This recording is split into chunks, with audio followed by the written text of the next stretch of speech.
വീണ്ടും ഒരു തെരഞ്ഞെടുപ്പ് കാലമെത്തി. പറഞ്ഞു പഴകിയ ജാതി സെൻസസ് എന്ന ആവശ്യം ഇപ്പോഴും തിരുനക്കര തന്നെ. ജാതി സെൻസസ് നടത്താൻ എന്താണ് തടസ്സമെന്നോ പ്രായോഗിക ബുദ്ധിമുട്ടെന്നോ ഇടതു സർക്കാരോ അതിന് നേതൃത്വം നൽകുന്ന പാർട്ടികളോ പറയുന്നില്ല. മറ്റു സംസ്ഥാനങ്ങളിൽ തങ്ങൾ നടപ്പാക്കിയ ജാതി സെൻസസ് കേരളത്തിൽ നടപ്പാക്കണമെന്നാവശ്യപ്പെട്ട് സർക്കാരിന് മുന്നിൽ ശക്തമായ സമ്മർദ്ദം ചെലുത്താൻ പ്രതിപക്ഷത്തിന് മനസ്സില്ല. മറ്റിടങ്ങളിൽ ജാതി സെൻസസ് നടപ്പാക്കുകയോ നടപ്പാക്കണമെന്ന് ശക്തമായ മുദ്രാവാക്യം മുഴക്കുകയോ ചെയ്യുന്നവർ ഇവിടെ എത്തുമ്പോൾ മറവി രോഗത്തിന് അടിമകളാവുകയാണ്. എന്തുകൊണ്ടാണ് കേരളത്തിൽ ജാതി സെൻസസ് എന്ന ആവശ്യത്തോട് മുഖ്യധാരയിലെ രാഷ്ട്രീയ പാർട്ടികൾ മുഖം തിരിഞ്ഞു നിൽക്കുന്നത്? പിന്നോക്കം നിൽക്കുന്ന ജനവിഭാഗങ്ങളുടെ സാമൂഹിക സാമ്പത്തിക വിദ്യാഭ്യാസ പദവി സാഹചര്യം പ്രകാശിപ്പിക്കപ്പെട്ടാൽ എന്ത് അപരാധമാണ് ഈ സമൂഹത്തിൽ ഉണ്ടാവുക?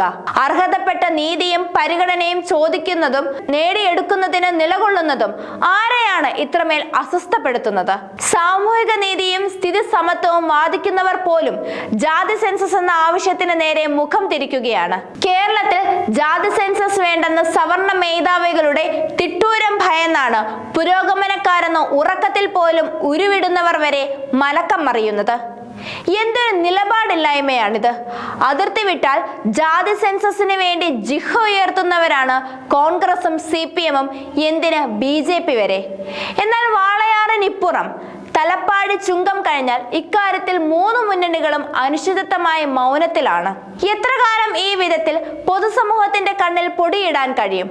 ഒന്നെങ്കിൽ ആർജവത്തോടെ ജാതി സെൻസസ് നടത്തണമെന്ന് പറയുക, അതിനുവേണ്ടി നിലകൊള്ളുക, അല്ലെങ്കിൽ തങ്ങൾ കേരളത്തിൽ ജാതി സെൻസസിനൊപ്പം ഇല്ലെന്ന് തെളിച്ചു പറയുക. അല്ലാതെ സമുദായ പ്രമാണിമാർക്ക് മനപ്പുരട്ടലുണ്ടാകുമെന്ന് കരുതി വാപൊത്തി നിൽക്കുന്നത് ഇരട്ടത്താപ്പാണ്, അന്തസ്സില്ലായ്മയാണ്. ജാതി സെൻസസ് എന്ന ആവശ്യത്തോട് ഗൗരവമായി പ്രതികരിക്കാൻ പോലും ഇടതുപക്ഷം മനസ്സു കാണിക്കുന്നില്ല. അത് കേന്ദ്രത്തിന്റെ തലയിൽ കെട്ടിവെച്ച് രക്ഷപ്പെടാനാണ് അവർ ശ്രമിക്കുന്നത്. പൊതു സെൻസസിൽ ജാതിക്കോളം കൂടി ഉൾപ്പെടുത്താമെന്ന് CPM നേരത്തെ പറഞ്ഞത് തങ്ങൾക്ക് ഈ കണക്കെടുപ്പിന് പരിധിയുണ്ടെന്ന് പറയാതെ പറയുകയായിരുന്നു. സാമ്പത്തിക സംവരണം പാർലമെന്റ് പാസാക്കിയപ്പോൾ അടിസ്ഥാനപരമായ സ്ഥിതി വിവര കണക്കുകൾ പോലും ശേഖരിക്കാതെ അത്യുത്സാഹപ്പെട്ട് അതിവിടെ നടപ്പാക്കിയവരാണ് ഇടതുപക്ഷം. എന്നാൽ പിന്നോക്കക്കാരുടെ പൊതു ആവശ്യത്തിന് മുന്നിൽ എന്തെന്നില്ലാത്ത തടസ്സവാദങ്ങളാണ് അവർ നിരത്തിവെക്കുന്നത്. സംസ്ഥാനത്തെ പിന്നോക്ക സംവരണ പട്ടിക പുതുക്കുന്നതുമായി ബന്ധപ്പെട്ട ഹർജി പരിഗണിക്കുന്നതിനിടെ സുപ്രീം കോടതി ഉന്നയിച്ച ചോദ്യം പ്രസക്തമായിരിക്കുന്നു. എന്തുകൊണ്ട് കേരളത്തിൽ ജാതി സെൻസസ് നടത്തുന്നില്ല എന്നാണ് കഴിഞ്ഞ വർഷം ഡിസംബറിൽ ജസ്റ്റിസുമാരായ BR ഗവായി, KV വിശ്വനാഥൻ എന്നിവരുൾപ്പെട്ട ബെഞ്ച് ചോദിച്ചത്. എന്നാൽ ഇക്കാര്യം തങ്ങളുടെ അധികാര പരിധിയിൽ വരുന്നതല്ലെന്ന വാദമാണ് കേരളത്തിന്റെ അഭിഭാഷകൻ കോടതിയെ അറിയിച്ചത്. ബീഹാറും തെലങ്കാനയും ജാർഖണ്ഡും കർണാടകയും സ്വന്തം നിലയ്ക്ക് ജാതി സെൻസസ് നടത്തിയ അനുഭവം മുന്നിലുള്ളപ്പോഴാണ് കേരളം സുപ്രീം കോടതിയിൽ വിചിത്രവാദം അവതരിപ്പിച്ചത്. ജാതി സെൻസസ്, സംവരണ പരിധി ഒഴിവാക്കൽ എന്നീ ആവശ്യങ്ങൾ മറ്റിടങ്ങളിൽ ശക്തമായ രാഷ്ട്രീയ മുദ്രാവാക്യമായി ഉയർത്തിയ കോൺഗ്രസ് ആണ് ഇവിടെ ചിലരുടെ അപ്രീതിക്ക് കാരണമാകുമോ എന്ന ഭയത്താൽ സുവ്യക്തമായ നിലപാട് സ്വീകരിക്കാൻ മടിക്കുന്നത്. ഇതര സംസ്ഥാനങ്ങളിൽ കോൺഗ്രസ് കാണിച്ച രാഷ്ട്രീയ ഇച്ഛാശക്തി എന്തുകൊണ്ട് കേരളത്തിലെ കോൺഗ്രസിന് ബാധകമാകുന്നില്ല? 10 വോട്ട് നഷ്ടപ്പെട്ടാലും നിലപാടിൽ വെള്ളം ചേർക്കില്ലെന്ന് പറയുന്ന നേതാക്കൾ എന്തുകൊണ്ടാണ് ഇക്കാര്യത്തിൽ അഴകൊമ്പൻ നയം സ്വീകരിക്കുന്നത്? സമൂഹത്തിൽ ഇപ്പോഴും മുഖ്യധാരയിലെത്താത്ത ഒട്ടേറെ ജനവിഭാഗങ്ങളുണ്ട്.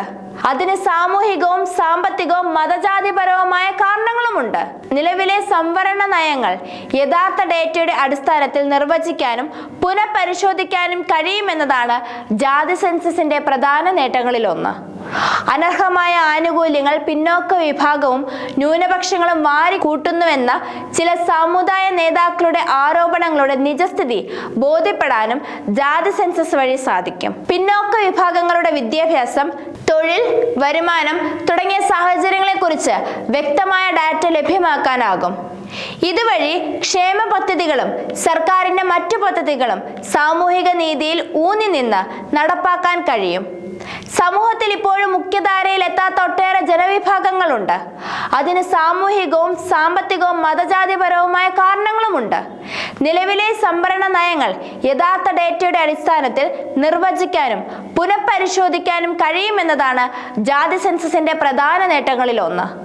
അർഹമായ ആനുകൂല്യങ്ങൾ പിന്നോക്ക വിഭാഗവും ന്യൂനപക്ഷങ്ങളും വാരിക്കൂട്ടുന്നുവെന്ന ചില സാമുദായിക നേതാക്കളുടെ ആരോപണങ്ങളുടെ നിജസ്ഥിതി ബോധ്യപ്പെടാനും ജാതി സെൻസസ് വഴി സാധിക്കും. പിന്നോക്ക വിഭാഗങ്ങളുടെ വിദ്യാഭ്യാസം, തൊഴിൽ, വരുമാനം തുടങ്ങിയ സാഹചര്യങ്ങളെ കുറിച്ച് വ്യക്തമായ ഡേറ്റ ലഭിക്കാനാകും. ഇതുവഴി ക്ഷേമ പദ്ധതികളും സർക്കാരിന്റെ മറ്റു പദ്ധതികളും സാമൂഹിക നീതിയിൽ ഊന്നി നിന്ന് നടപ്പാക്കാൻ കഴിയും.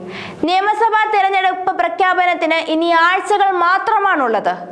ഈ അവസരത്തിലെങ്കിലും സാമൂഹികമായി പിന്നോക്കം നിൽക്കുന്ന ജനവിഭാഗത്തെ മുഖ്യധാരയിൽ എത്തിക്കാൻ അർഹതപ്പെട്ട ആനുകൂല്യം അനുവദിച്ച് നൽകുന്നതിന് കൃത്യമായ സ്ഥിതിവിവര കണക്കുകൾ ലഭ്യമാക്കാനുള്ള അവസരമൊരുക്കുമെന്ന് പറയാനുള്ള ത്രാണിയെങ്കിലും മുന്നണികളിൽ വമ്പന്മാരായി നിൽക്കുന്നവർ ചെയ്യേണ്ടതുണ്ട്.